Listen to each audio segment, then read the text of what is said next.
Power of Holy Spirit trust chairman bishop doctor Ajit D Aiwade. ये trust ये ज़रूरतमंद लोगों की, गरीब होशियार छात्रों की, विधवाओं की मदद करता है और ये ट्रस्ट पादरी और सेवक वर्ग के लिए बाइबल प्रशिक्षण भी आयोजित करता है।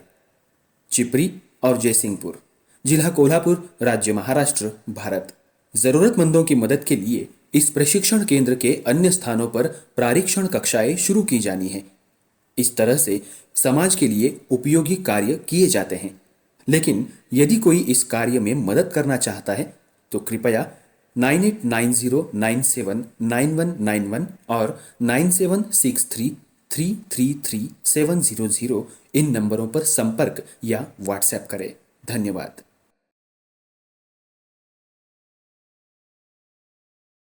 हालेलुया।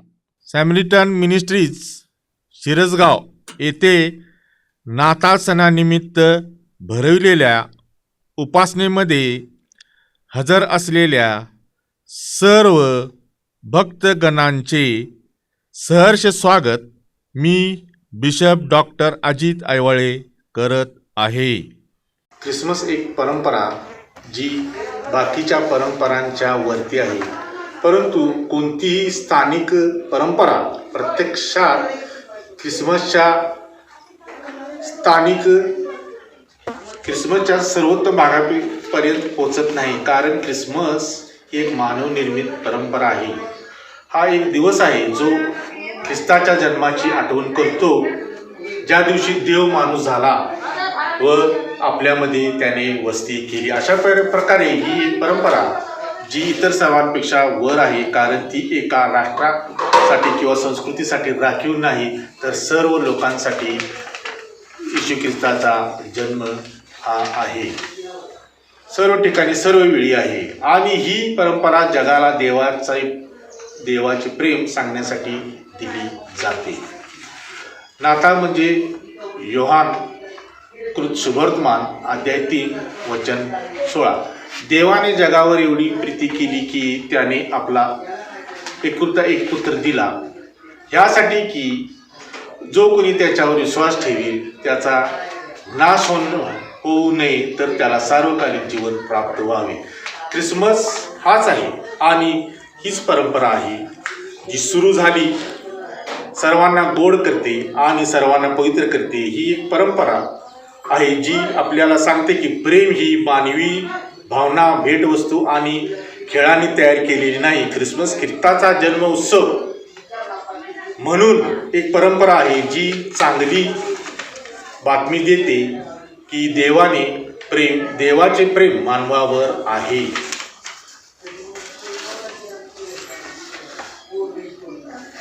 योहान कृत शुभवर्तमान अध्याय 3 वचन 16।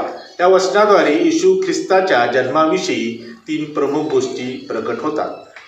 पहिली गोष्ट, येशूचा जन्म कशा प्रकारे झाला। दुसरी गोष्ट, येशूचा जन्म कोणासाठी झाला।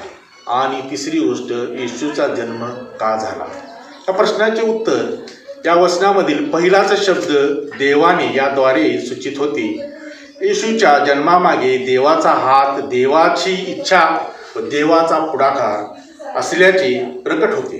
देव हा या वाक्यातील कर्ता आहे, म्हणजे येशूच्या जन्मामागील मुख्य कारण देव आहे। देवानेच आपल्या सार्वभौम इच्छेने, सर्व सामर्थ्याने येशूचा जन्म घडवून आणला। परंतु हा देव कोण आहे? देवाच्या जगाच्या संदर्भात उल्लेख करण्यात आला आहे। देवाने जगावर असा शब्द प्रयोग करण्यात आला आहे, म्हणजे संपूर्ण जगाचा तो निर्माण करता व जनक असा आहे। जो देव ज्याविषयीचे लिखित प्रगटीकरण पवित्र शास्त्र आहे तोच हा देव आहे, म्हणजे तो सर्व जगाचा व जगातील सर्वांचा देव आहे व त्याच्या इच्छेनुसार व योजनेनुसार येशूचा जन्म झाला। यावरून असे दिसते की येशूचा जन्म हा एक योगायोग नसून दैवी संकल्पानुसार पूर्वनियोजित अशी ऐतिहासिक घटना आहे। रोमकरास पत्र अध्याय 1 वचन 2-4 ही सुवार्ता किंवा चांगली बातमी देवाने येशू ख्रिस्त या जगात येण्यापूर्वी कळवली होती व येशू ख्रिस्त येईल असे अभिवचन दिले होते. ही चांगली बातमी येशू ख्रिस्ताविषयी आहे. तो यहुदी लोकात दाविदाच्या घराण्यात जन्मास आला. तो मेला व तिसऱ्या दिवशी जिवंत झाला. यामुळे पवित्र आत्म्याने ख्रिस्त हा खरोखर देवाचा पुत्र आहे असे प्रकट केले आहे. येशूचा जन्म होण्यामागे केवळ देवाची इच्छा व देवाचा पुढाकार एवढेच नव्हे तर त्याची प्रीती सुद्धा आहे. देवाच्या मानवावर प्रीतीमुळेच येशूचा जन्म झाला. तसे पाहिले असता पापी मानव या नात्याने देवाच्या क्रोधाचा व न्यायदंडालाच पात्र आहे. इफिस 2:1-3 प्रत्येक पापी मनुष्य आपल्या पातकामुळे मेलेला असतो. जीवन देवाशी त्याचा संबंध नसतो. त्याच्यावर सैतानाची सत्ता असते म्हणून तो पातकामध्ये चालत असतो. त्याचा देह स्वभाव त्याच्यावर प्रभाव असतो म्हणून तो देहाच्या वासनाप्रमाणे करीत राहतो. त्यामुळे देवाचा क्रोध त्याच्यावर पडलेला आहे. आपण या क्रोधाखाली होतो. परंतु देवाने स्वेच्छेने मानवावर प्रीती करण्याचा निर्णय घेतला. इफिस 2:5 पाप्याने सुवार्तेवर विश्वास ठेवताच देवाने त्याला ख्रिस्ताबरोबर जिवंत केले. तो ही कृती मोठ्या प्रीतीने ख्रिस्ताद्वारे करतो. या जिवंत होण्याच्या प्रक्रियेला तारण म्हटलेले आहे आणि त्या प्रीतीचा पुरावा आहे त्याने आपल्या एकुलता एक पुत्र दिला. संत पौल म्हणतो, देव आपल्यावरच्या प्रीतीचे प्रमाण हे देतो की आपण पापी असताना ख्रिस्त आपणासाठी मरण पावला. रोमकारास पत्र 5:8 येशूचा जन्म होण्यामागे देवाची मानवावरील प्रीती होती. हे प्रमुख कारण आहे. म्हणून देवाने येशूला दिले व तेही मानवाच्या पापासाठी मरावे म्हणून दिले. यावरून देवाच्या मानवावरील प्रीतीमागील त्याग दिसून येतो व तोच त्याग येशूच्या प्रीतीमागे देखील दिसतो. फिलिपे 2:3-8 ख्रिस्तात देवत्वाचे सर्व गुण आहेत. स्वरूपाचा तो देवच आहे असे असता देवत्वाचा अधिकार व मान बाजूला ठेवण्यास तो तयार झाला. त्याला मानवाचे हित साधायचे होते. त्याने मनुष्याचा देह धारण केला. तो मानव झाला. त्याने स्वतःला रिक्त केले म्हणजे तो दास झाला. त्याने असे असताना आपले देवत्व बाजूला ठेवले नाही. देवत्वाचे अधिकार व मान त्या विशिष्ट काळापुरते बाजूला ठेवून त्याने गुलामाची भूमिका स्वतः घेतली. आपली जर देवावर प्रीती आहे तर तिचे खरे स्वरूप देवाने त्यागपूर्व रीतीने दिल्यामुळेच प्रकट होते. यावरून येशूचा जन्म देवाच्या इच्छेने व त्याच्या मानवावरील त्यागपूर्ण प्रीतीच्या द्वारे झाला. येशूचा जन्म कोणासाठी झाला या प्रश्नाचे उत्तर योहान 3:16 मधील जगावर व जो कोणी याद्वारे सूचित होते.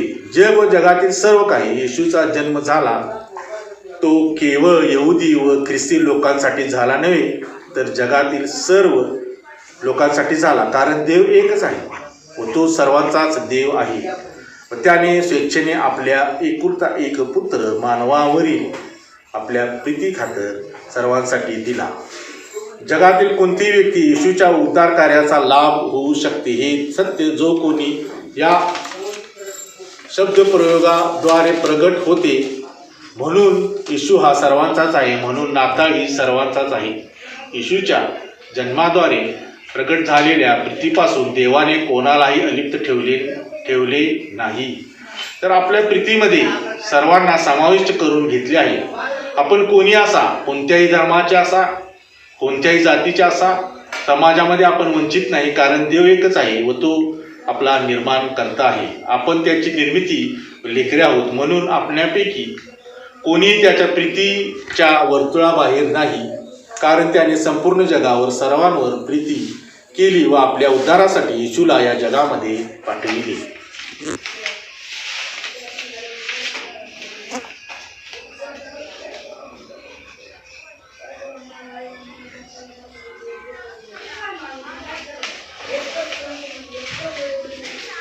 देवाने जर कर्ममार्ग निवडला असता तर ते सत्कर्मे करणारे आहेत तेच वाचले असते, परंतु मग पाप्यांचा निभाव कसा लागला असता.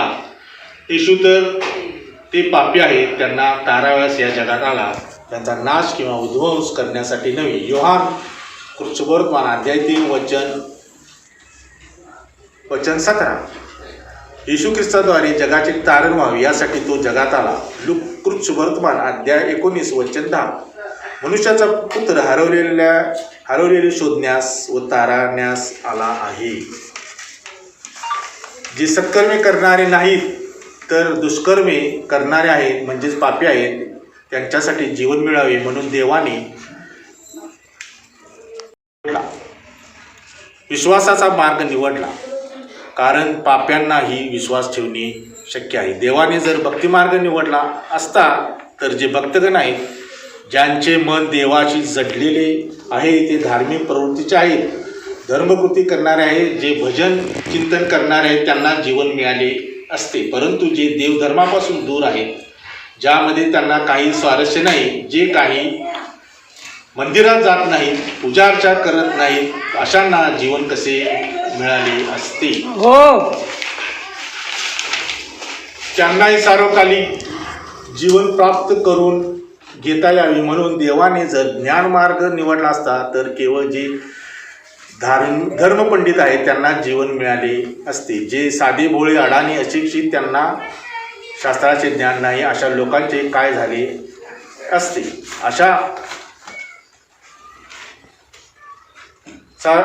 झाले असते.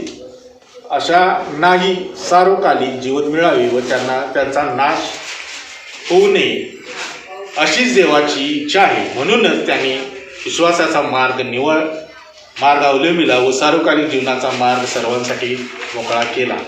देवाने जगातील सर्वांवर प्रीती केली व ती प्रीती येशूच्या आपल्यासाठी देऊन व्यक्त केली. कोणाचाही नाश होऊ नये तर सर्वांना सार्वकालिक जीवन मिळावे म्हणून त्याने सर्वांना अवलंबता येईल असा विश्वासाचा मार्ग आपणासमोर ठेवला व येशूद्वारे जीवन प्राप्त करून त्याने सर्वांसमोर ठेवला.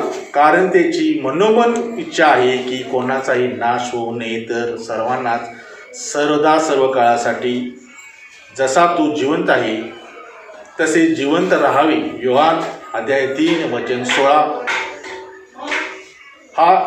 हाच आहे नाताळचा संदेश आणि नाताळचा खरा अर्थ. हालेलुया.